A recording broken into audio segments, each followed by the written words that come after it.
मेरी लड़ाई हमेशा धर्म की रहती थी और अधर्म आगे आगे चलता था। जहां जाओ सब साले वही एक नंबर के चापलूस, हमको इतना दीजिए तो आपका काम होगा, नहीं तो नहीं होगा।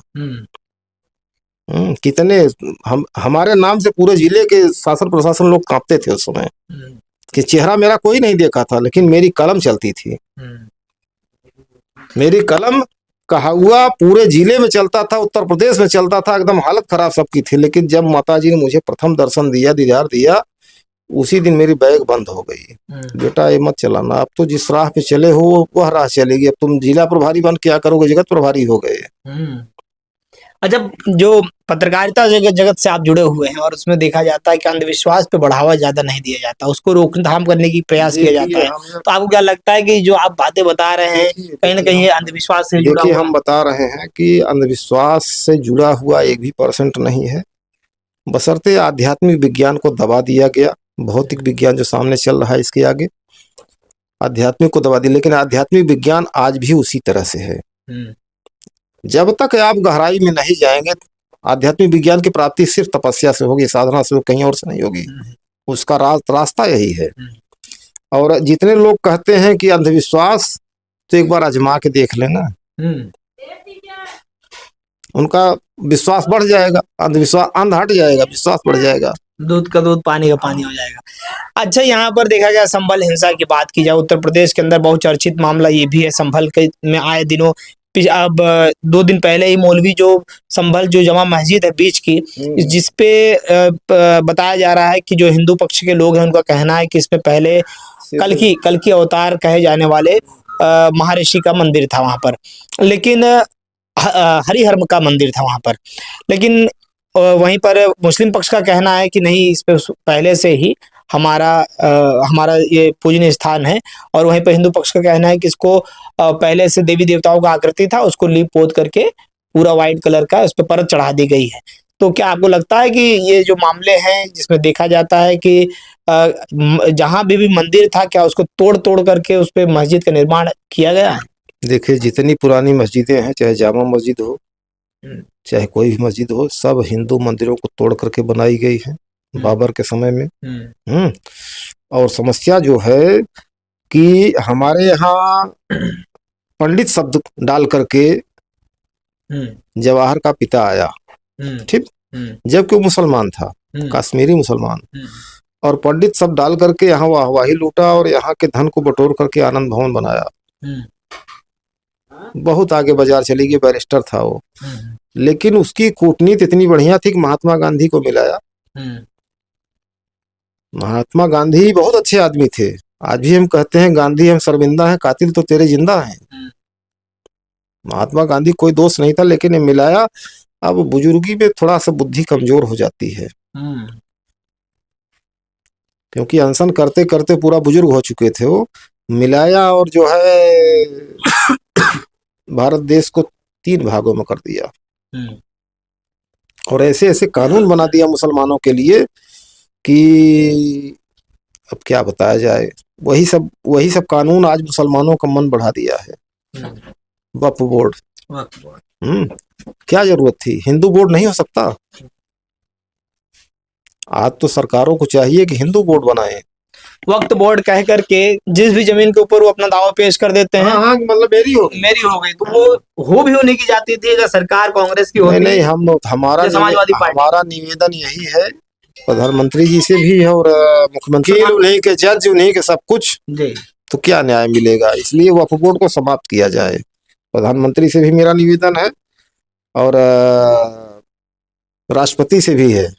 अच्छा, कई लोग हटा सकते हैं, कोई और नहीं हटा सकता। कई लोग जो कहते हैं जैसे संभल हिंसा पे जो हिंदू पक्ष हो, चाहे जो पुलिस प्रशासन के ऊपर आरोप लग रहा है, तो क्या आपको लगता है कि जब 4 लोगों की जो टीमें थी, मतलब 4 लोग हिंदू पक्ष के थे, 4 लोग मुस्लिम पक्ष के थे, उनको जांच कमेटी जो वहां पर एएसआई जांच करने गई थी, पुरातत्व विभाग जब अंदर जाता है जांच करने के लिए, तो इतने लोगों को बुलाया गया था, लेकिन उसके अतिरिक्त लोग जो आए हुए थे, तो आपको क्या लगता है कि पहले सुनियोजित तरीके से वहां पर मुसलमान इकट्ठा थे और जो भीषण हिंसा हो गई है दोनों के बीच में, उसमें कहीं ना कहीं दोषी कौन, किसको आप मानते हैं? देखिए, दोषी तो हम मुसलमानों को मानेंगे, क्योंकि ये जो है मुसल्लम ईमान वाले नहीं रहे, मुसलमान नहीं, मलक्ष है। इनको मलक्ष का दर्जा दिया जाए। हाँ, क्योंकि जब चार आदमी बैठ के बात कर रहे हैं तो सिर्फ चार का ही शब्द होना चाहिए। जी। अतिरिक्त व्यवस्था क्यों बनाई गई? हम्म, एक ये खतरनाक है। हम्म, ये पत्थर वगैरह पहले से इकट्ठा करके रखे होंगे, सारी हम्म, व्यवस्था ये कहेंगे कुछ करेंगे कुछ। हम्म, इनकी कथनी करनी में अंतर, इसलिए मैं मलक्ष कहता हूँ, क्योंकि मुसलमान का पूरा ईमान शुद्ध होना चाहिए। हम्म, अगर अशुद्ध हो गया, इस तरह से छल कर रहा है, तो मुसलमान नहीं, ये तो रावण का वंशज है, हम्म, सुपर्णखा का वंशज है, छली। हम्म। लेकिन भारत के अंदर अब जब अगर हम बांग्लादेश और भारत की तुलना करें तो भारत के अंदर जब मुस्लिम आबादी और हिंदू आबादी की बात करें तो 90% से करीब में हिंदू आबादी है भारत के अंदर, और अल्पसंख्यक की मात्रा में यहाँ पे मुसलमान है। लेकिन किसी भी प्रकार से मुसलमानों को उस प्रकार से प्रताड़ित नहीं किया जाता जैसे कि आज बांग्लादेश के अंदर हिंदुओं के साथ हो रहा है देखिए या पाकिस्तान में हिंदुओं के साथ हो देखिए, रहा है। यह जो है माता अदिति की भूमि है, देवभूमि भारत भूमि। कश्यप ऋषि की पत्नी अदिति के जन्माए देवी देवता यहाँ वास करते हैं। ध्यान दीजिएगा, यहाँ पर संस्कार है। यहाँ हिंदू मुस्लिम सिख ईसाई आपस में सब भाई भाई, रक्त एक है। जी जी। विदेशी आक्रांताओं ने जब यहाँ आक्रमण किया तो यहाँ के लोगों को अपनी सेना में भर्ती किया, यहाँ के लोगों को खानजादा बनाया। जितने मुसलमान हैं, कहने के लिए मुसलमान हैं, इनको मुसल्लम पोजीशन दे करके इनको जो है भ्रष्ट किया गया। जी। जो रक्त उनका है वही रक्त मेरा है, लेकिन उनको कट्टर बना दिया गया, जबकि वही हिंदुस्तानी ही है। लेकिन इस तरह से कट्टर बनाया गया। आज भी उनको फंडिंग बाहर से मिल रही है कट्टरता और बढ़ाने के लिए। यही सब रोक दी जाए, एंडिंग फंडिंग। इसके लिए विशेष टीम गठित की जाए कि जहां जो बाहर से धन आ रहा है किस तरह से आ रहा है, इसकी जांच हो। जितनी मस्जिदें हैं वहां पर विशेष व्यवस्था बनाई जाए कि ये धन कहाँ से आया, जो मस्जिद बनी तो फंस जाएगा। जैसे ये मंदिर मेरा है, माँ शक्ति का, मेरा नहीं, माता जी का मंदिर है। एक मतलब 25 गांव से मैं घर घर से चंदा लिया हूँ। कोई 10 रुपए दिए, कोई 20 रुपए, कोई 50, कोई 100, और मैं घर घर टहलता रहा पैदल, तब मंदिर बना है। क्योंकि माँ का आदेश था 20-25 गांव से धन लाओ तब मेरा मंदिर बनाओ, अपना स्वयं का कह के मत बनाओ। तो ऐसी चीजों के ऊपर इस प्रकार से आखिरी सवाल हम करते हैं कि कैसे रोकथाम लगेगी और कैसे अपराधियों के ऊपर सरकार को या प्रशासन को किस प्रकार से नियंत्रण कसना चाहिए? देखिए, जांच टीम अगर बनाई जाएगी, विशेष गोपनीय जांच टीम, तो सारे अधिकारी कर्मचारी फंसेंगे, और जो फंसेगा तो नपेगा, नपेगा तो सुधर जाएगा। उसको एक चांस दिया जाए, वो एक हलफनामा दे कि आज से मैं ऐसा कार्य नहीं करूंगा।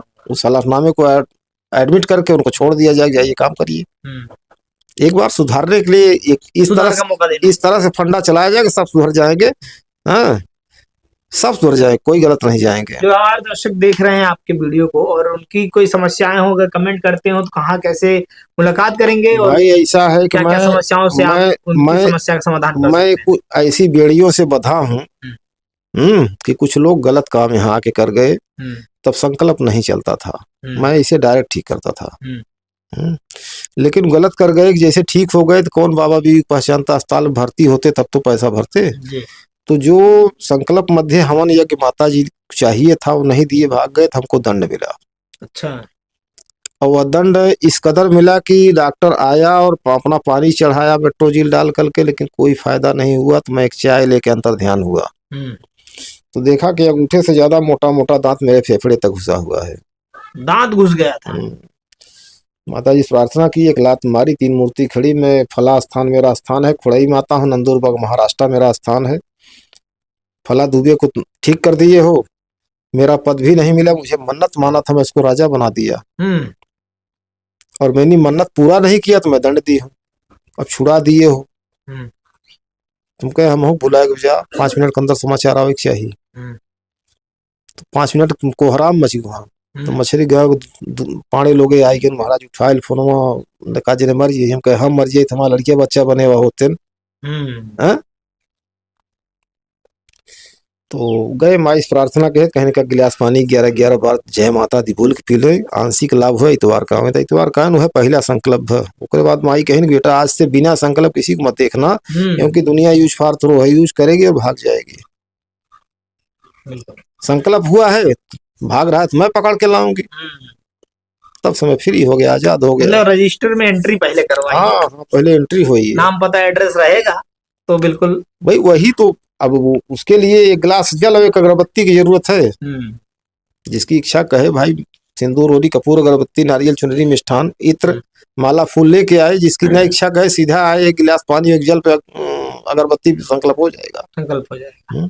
किसी धन दौलत की आवश्यकता नहीं। किसी धन दौलत, भाई धन दौलत होता तो आज हम बड़की गाड़ी चढ़ते होते। धन दौलत के पोजीशन को देखते हुए और करप्शन को देखते हुए साधु होना पड़ा। साधु हो गए आप। देख सकते हैं दोस्तों, बहुत ही अच्छी बातें कर रहे थे। हमारे साथ में गुरुजी हैं और तमाम पदों पर जा करके, सरकारी पदों से लगा करके पत्रकारिता जगत तक रहे हैं और उसके बाद में सारी कानूनी व्यवस्थाओं की सारी चीजों को देखने के बाद में आज आध्यात्म की जगत में आ गए हैं। और जिस प्रकार से आप उनकी उम्र भी देख सकते हैं और एक एक्सपीरियंस जो है इनके पास में, तजुर्बा जो है वो बचपन से लगा करके इस उम्र तक का इन्होंने पूरे समाज के अंदर जब इन्होंने घुमा फिरा है और उससे पता चला है इनको कि प्रशासन की जो गतिविधियां हैं, प्रशासन की जो कार्रवाई है उसके अंदर कितना ढीलापन है, कितना सुस्तपन है, जिस कारण से आज इनको अध्यात्म के जगत में आना पड़ा। और अध्यात्म के बल पर आज ये लोगों से चैलेंज करते हैं कि बड़ी से बड़ी समस्याएं हो, चाहे अनुराग यादव हत्याकांड हो, चाहे सुभद्रा निषाद हत्याकांड हो जनपद जौनपुर का, उसका ये समाधान पल भर में कर देंगे। उनके परिवार के लोग यहाँ पर आए, खाली संकल्प लें और संकल्प लेने के बाद में सारी की सारी जो उनकी पीड़ाएं हैं वो इनकी पीड़ाएं हो जाएगी और उसको जल्द से जल्द समाधान करने का पूरा भरोसा दिला रहे हैं। वहीं पर अगर हम देश और प्रदेश की बात करें कि इसके अंदर की जो समस्याएं चल रही हैं, उन्होंने उसके लिए भी बात बताई है। वीडियो को आप देखेंगे तो आपको पूरी जानकारी जरूर मिलेगी, उससे आप समझ भी सकते हैं कि किस प्रकार से अध्यात्म की कितनी शक्तियां होती हैं। वीडियो अच्छा लगा हो तो कमेंट करिएगा, शेयर जरूर करिएगा। मिलते हैं फिर किसी नेक्स्ट वीडियो में। जय हिंद, जय भारत।